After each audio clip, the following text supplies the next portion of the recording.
Halo teman-teman semua, selamat datang kembali di YouTube channel saya. Nama saya adalah Kevin Saili. Pada YouTube channel ini teman-teman akan menemukan informasi menarik seputar technical analysis untuk cryptocurrency. So if you do like crypto, make sure to hit the subscribe button and don't forget to leave your thumbs up kalau kalian suka dengan konten yang saya bahas di dalam video ini. Guys, saya pengen kasih update untuk Bitcoin saat ini di hari Minggu, tepatnya pukul 1:59 pagi ya. Dan ini bentar lagi mau closing candle 1 jam untuk di jam 2 nanti. Jadi saya akan berikan update tentang pergerakan atau potensi dari pergerakan Bitcoin. Jadi kemarin kita udah sempat bahas ya teman-teman melalui BTC roadmap. Mudah-mudahan apa yang saya sampaikan di sana teman-teman suka ya, karena saya ngeliat di sini komentarnya cukup positif ya terkait dengan video yang saya share di sana gitu. Nah lalu di sini ada satu komentar yang sebenarnya cukup menarik perhatian saya ya.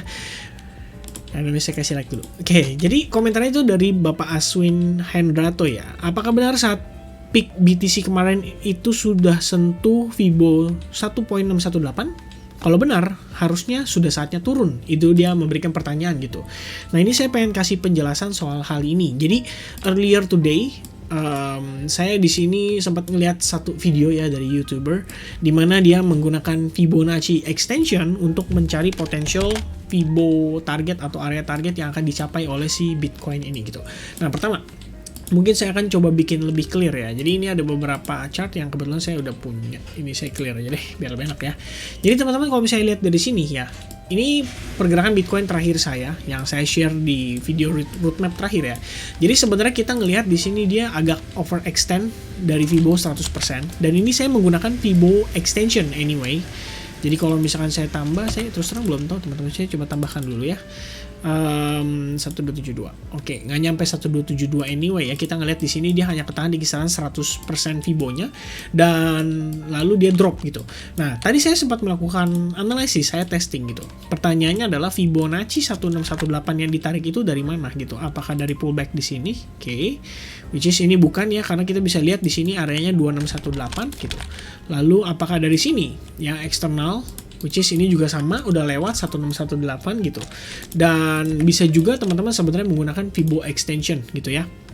Fibo extension tarik dari wave A-nya. Jadi untuk lebih clear ya teman-teman bisa lihat ya, di sini adalah wave A-nya kita dan di sini adalah wave B-nya kita gitu ya. Jadi ini titik A ke B gitu ya. Sebentar saya cek dulu. Nih ya, teman-teman bisa pelajari sebenarnya cara untuk menggunakan Fibonacci extension. No, ini idealnya wave A, B, kemudian C gitu ya. Berarti A-nya di sini. Ya, ini adalah impulsive move-nya dia, ini B, kemudian ini C gitu.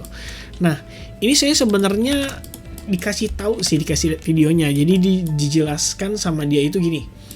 Cara narik Fibonacci extension-nya itu menurut saya agak unik. Ini saya terus terang nggak tahu ini benar atau salah teman-teman ya. Tapi dia tarik dari titik A ke B, kemudian ditarik lagi ke bawah, ya. Jadi dia istilahnya kayak, sorry itu saya ya, tapi kayak cocokmologi gitu loh guys ya. Jadi dia membuat seakan-akan Fibo 1618-nya itu berada di kisaran area $67.500 gitu. Which means nggak tahu, kalau menurut saya sih ini nggak valid gitu, karena cara kita menarik Fibo extension seperti yang kita lihat di sini, ini basic ya teman-teman, bisa search di Google. Jadi kita start at swing low, terus tarik ke highest point-nya dia atau impulsive wave-nya dia, lalu kita tarik ke pullback-nya dia. Nah, ini ada beberapa contoh saya bisa tunjukkan ya. Jadi ini wave A, tarik ke sini, kemudian tarik ke wave C-nya. Kalian bisa dapetin extension Fibonacci-nya 0%, 50%, 100%, dan seterusnya gitu. Dan seperti yang saya ingin saya jelaskan ya di sini. Jadi kalau misalkan kita ngelihat nih posisi market, ini ada penguatan impulsif ya. Lalu dia terkoreksi atau pullback misalkan seperti ini. Nah, kalian bisa gunakan Fibo extension itu, ditarik dari swing low di sini. Ya, salah klik tools ya. Tarik dari swing low ke sini, ke swing highest-nya dia di sini, lalu kalian tarik ke pullback-nya dia ya. Nah, ini kalian akan dapatkan beberapa potensi wave extension-nya dia. Nah, yang manakala kalau misalkan tadi berdasarkan pertanyaannya dia ini kan 1618 ya. Ini saya rasa ada hubungannya dengan YouTuber yang tadi saya tonton itu, karena saya ngelihatnya kok tariknya kayak gitu. Harusnya kan nggak seperti itu. Itu menurut saya salah gitu ya. Nah, ya itu nggak perlu saya sebut ke orangnya ya. Anyway. Nah, jadi kalian bisa tarik dari wave A ini ya. Ketemu wave B di sini. Oke. Sorry. Ya, kemudian kalian tarik ke wave C di sini. Dan menurut saya idealnya ini ketemu di kisaran Fibo 100%-nya dia. Dan ini wajar teman-teman ya kalau misalkan dia sedikit overextend. Kenapa? Balik lagi guys, ini adalah market cryptocurrency, market yang istilahnya fluktuasinya itu sangat tinggi gitu ya.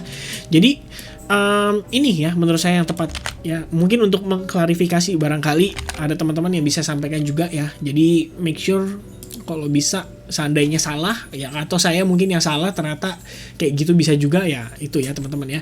Jadi ingat sekali lagi kalau misalkan kalian ngelihat impulsive move lalu kalian ngelihat pullback ya, kenapa harus kalian gunakan si Fibo extension ini gitu? Kalau misalkan kalian tarik dari sini terus kalian tariknya ke bawah lagi, mau buat apa gitu? Cuman untuk mencocokkan 100% ya, ini mendingan kalian pakai Fibo extension anyway gitu, external anyway, ini sama aja tuh.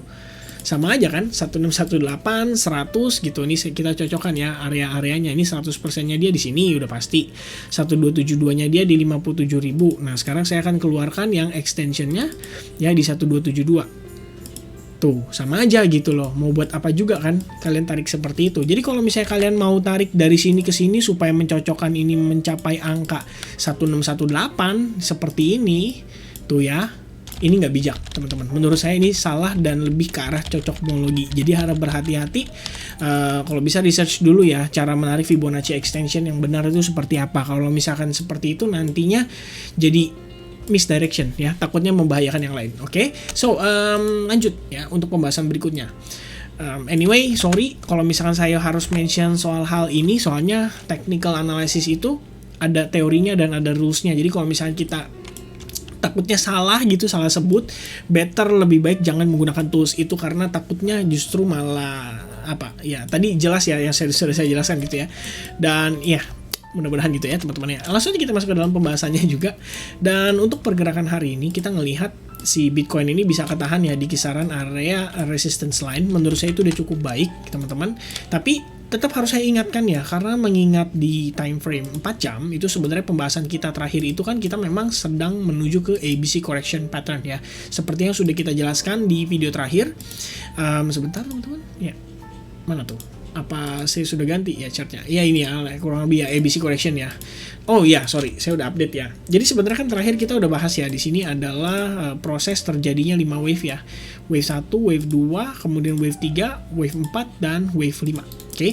Nah, menurut saya ini kita ada potensi ngelihat Bitcoin bisa rebound sesaat ya, balik lagi untuk mengejar B wave-nya. Ini tadi kita udah sharing ya teman-teman di grup advance juga. Jadi cara kita menghitung potensi wave B. Jadi kalau misalkan kita istilahnya melihat kondisi pergerakan saat ini berpotensi membentuk ABC correction pattern gitu ya. ABC correction corrective pattern, maka kita akan melihat kemungkinan dia akan rebound terlebih dahulu. Dan untuk dia rebound kurang lebih gambarnya seperti apa ya? Ya inilah ya kurang lebih ya, ini ABC correction. Oke. Nah, kalau misalnya kita ngelihat dia ada potensi rebound terlebih dahulu antara flat atau zigzag ya, ada dua kemungkinan. Jadi kita bisa melihat nanti dari pergerakan wave B-nya kita. Nah, kalau misalkan wave B-nya sendiri untuk dia mencapai area wave B itu diperkirakan kisaran 50%. Ini mungkin salah ya, harusnya 61,8%. Kenapa? Soalnya kita simply menggunakan Fibonacci retracement ya. Kita lihat dari swing high-nya dia, lalu kita ketarik ke swing low-nya dia di kisaran area ini. Nah, kalian bisa lihat ya, areanya itu antara Fibo 61,8% sampai 50%, which means harusnya berada di kisaran kurang lebih $64.000 sampai $63.000 yang berpotensi menjadi target dari wave B-nya gitu. Nah, ini waktu tadi saya share di update untuk outlook atau update untuk ini ya, maksudnya untuk advance group ya, itu posisinya kalian bisa lihat ya, ini belum terjadi yang namanya fake out gitu. Nah, dengan terjadinya fake out ini pada time frame 1 jam, sebetulnya sih kalau saya pribadi ngelihat ini jadinya cukup positif ya. Ada kemungkinan besar kita bisa ngelihat dia ngetes ke kisaran wave B ini gitu. Kenapa demikian? Ini terlepas dari exponential moving average sebagai resistance kita di kisaran area ini gitu ya. Jadi kalau misalnya saya hilangkan si EMA-nya, exponential moving average-nya, kalian bisa lihat buat teman-teman terutama dari advance group harusnya paham ini ya.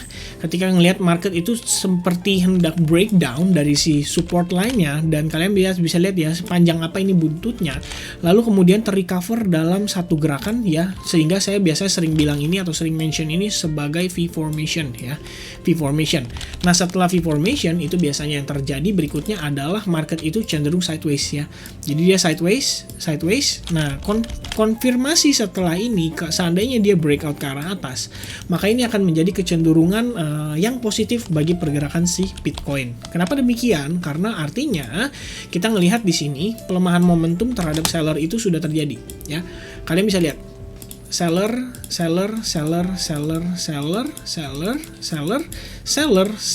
sideways di sini ya, mulai transisi mulai sideways tiba-tiba V formation ya, sangat signifikan. Lalu kalau misalkan kita confirm di kisaran area ini dan kita breakout lagi, artinya kita sedang mencoba untuk meng-create yang namanya higher low dan higher high sequence. Oke, nah hal ini tentunya berdampak positif. Tapi tentu kita harus pahami teman-teman, balik lagi ada kemungkinan kita hanya membentuk semacam lower high saja. Artinya kita di sini memang sedang finishing ABC correction, dan ABC correction itu bisa jadi flat seperti yang tadi dijelaskan di sini ya, antara flat atau kemungkinan kita zigzag gitu. Kalau zigzag berarti setelah dia turun sampai di setelah dia turun sampai kisaran area wave A ini, kemudian dia rebound sampai wave B, maka yang berikutnya terjadi adalah lebih rendah dari wave A-nya gitu ya.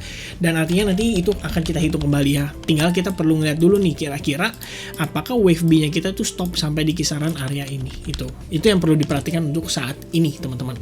Jadi kalau misalkan satu lagi yang perlu saya sampaikan ya, di kisaran area ini juga terdapat area yang saya katakan dengan istilah big fund atau buyer zone ya, atau big fund zone, buyer zone ya, bebas dua-duanya boleh gitu pada time frame 4 jam ya. Dan tadi kita ngelihat ada reaction di kisaran area itu. Tentunya hal ini sudah saya sampaikan dari kemarin ya, atau dari analisa saya yang sebelumnya gitu. Jadi kalau misalnya kita lihat di sini ini big fund zone, tadi saya sudah sampaikan memang ada kemungkinan biasanya fake out itu harus terjadi ya. Fake out itu terjadi untuk mengkonfirmasikan apakah big fundnya kita di sini akan mempertahankan area tersebut.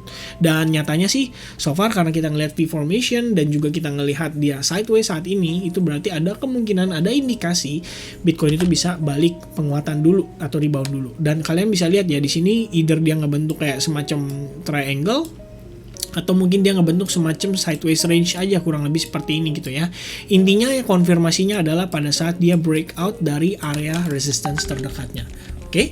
So paling update saya untuk Bitcoin saat ini itu aja. Tambahannya sedikit adalah Bitcoin dominance ya. So far so good untuk Bitcoin dominance. Kita ngelihat dia kembali mengalami pelemahan, bahkan dia balik lagi ke bawah 61,8%, which is ini good ya. Karena seperti yang saya jelaskan juga sebelumnya, ada kemungkinan sebenarnya kita bisa ngelihat ini terjadi seperti dead cat bounce ya.